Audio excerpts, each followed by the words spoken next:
वक्फ के नाम पर लाखों हेक्टर जमीन पूरे देश में है। इस जमीन, इस प्रॉपर्टी से गरीब का, बेसहारा महिलाओं बच्चों का भला होना चाहिए था। और आज ईमानदारी से उसका उपयोग हुआ होता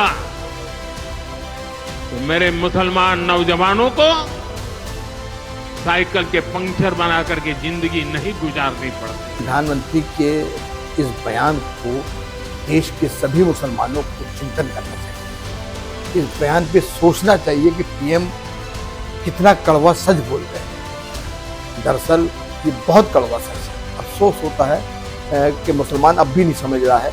मुझे अफसोस होता है प्रधानमंत्री कि मैं इस बयान का स्वागत करता हूं कि उन्होंने ये कहा है कि अब जो है दिन बदलेंगे। अरे श्रीमती जी, कुछ तो सस्ता लो, बचत करो।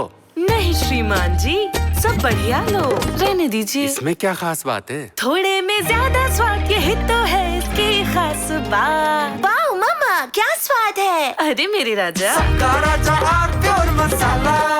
देखिए, प्रधानमंत्री के इस बयान को देश के सभी मुसलमानों को चिंतन करना चाहिए।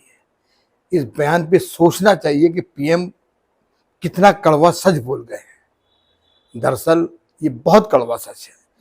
अगर देश में आज़ादी से आज तक विभिन्न पार्टियों की सरकार रही और उनके चेयरमैन रहे बोर्ड, वक्फ बोर्ड के अंदर उनके मेंबर्स रहे, उनके मुतवल्ली रहे, तमाम चीज़ें रही जो है, अगर और करोड़ों रुपए की वक्फ बोर्ड की आय रही, सब आमदनी रही, अगर इन करोड़ों रुपयों की आमदनी से गरीब बस्तियां बनाई गई होती, गरीब मुसलमानों के लिए, तो आज मुसलमान प्रधानमंत्री आवास योजना के लिए धक्के नहीं खा रहा होता।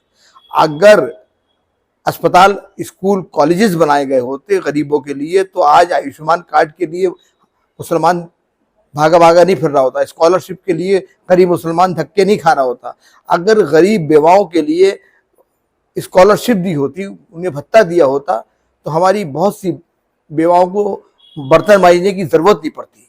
अफसोस होता है कि मुसलमान अब भी नहीं समझ रहा है। मुझे अफसोस होता है प्रधानमंत्री कि मैं इस बयान का स्वागत करता हूं कि उन्होंने ये कहा है कि अब जो है दिन बदलेंगे गरीब मुसलमान के। तो मैं करीब एक आने वाले टाइम के अंदर एक अच्छा मुसलमान का भविष्य देख रहा हूँ वक्फ बोर्ड की आमदनी से।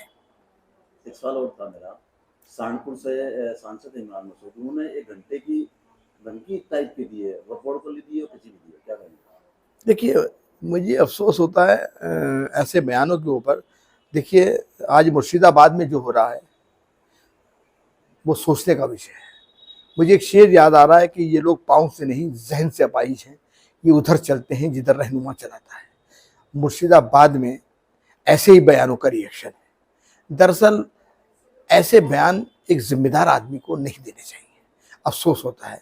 मैं तो ये कहूँगा कि मैं एक ज़माने से कह रहा हूँ कि जो बयान देश की राष्ट्रीय एकता और अखंडता को खंडित करें, राष्ट्रवाद के खिलाफ हो, देश में आग लगाने वाले हों, उन बयानों के ऊपर सख्त से सख्त कार्रवाई होनी चाहिए। और जहाँ तक इमरान मसूद साहब तो एक बहुत जिम्मेदार आदमी है, मेंबर ऑफ पार्लियामेंट है। वो अगर ऐसे बयान देकर देश का माहौल ख़राब कर रहे हैं तो पार्लियामेंट से उनकी सदस्यता भी खत्म होनी चाहिए। अरे श्रीमती जी, कुछ तो सस्ता लो, बचत करो। नहीं श्रीमान जी, सब बढ़िया लो, रहने दीजिए। इसमें क्या खास बात है? थोड़े में ज्यादा स्वाद, यही तो है इसकी खास बात। वाह मामा, क्या स्वाद है। अरे मेरे राजा,